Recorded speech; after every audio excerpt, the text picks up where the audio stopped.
I watched a movie recently and want to share this experience with you. Let's begin. Japanese horrors, amazing and incomprehensible. Who would have thought that light-hearted beginning, with the idea of an audition, will smoothly lead that story to a nightmare?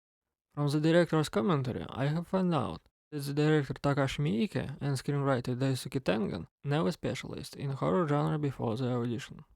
Therefore, fair to say that this movie isn't shot like horror in its core, which ironically made this film a new classic of horror genre.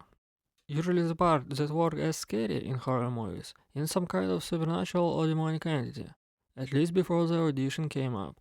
In this film, all the characters are just regular people, but the regular people could have dark sides as well. And because we are closer to understanding that than to understand the cause and reason behind supernatural fear, that part of audition works well, thrilling our senses without classical jump scares and other tricks.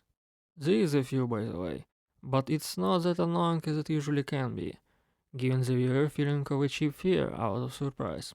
That is why the story is more fearsome, because we see the reason behind that monster. We know how it all get to the point of no return.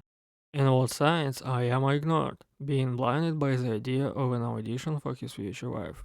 So let's get to an explanation about nightmares and the ending. Both scenes begins after Aoyama falls asleep, and through these nightmares his past wife warns him about what is to come in the future. If he decides to stay with that woman. A bit too late, I guess. But there was signs before, fair to say.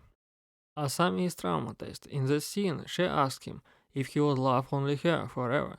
And of course, enchanted by the beauty of the youth and her story, Aoyama was like, yeah.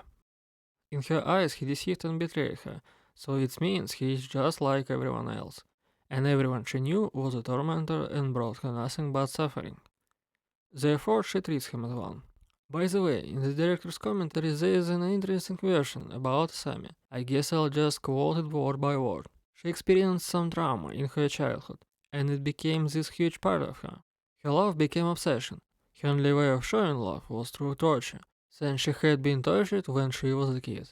She thought that they were the same thing, love and torture. That's why she tortured people she loved, as an expression of love.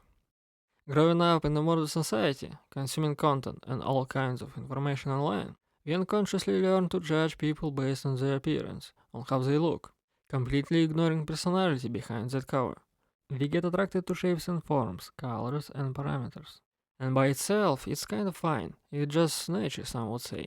You see a young bright flower on the horizon and get attracted by its beauty.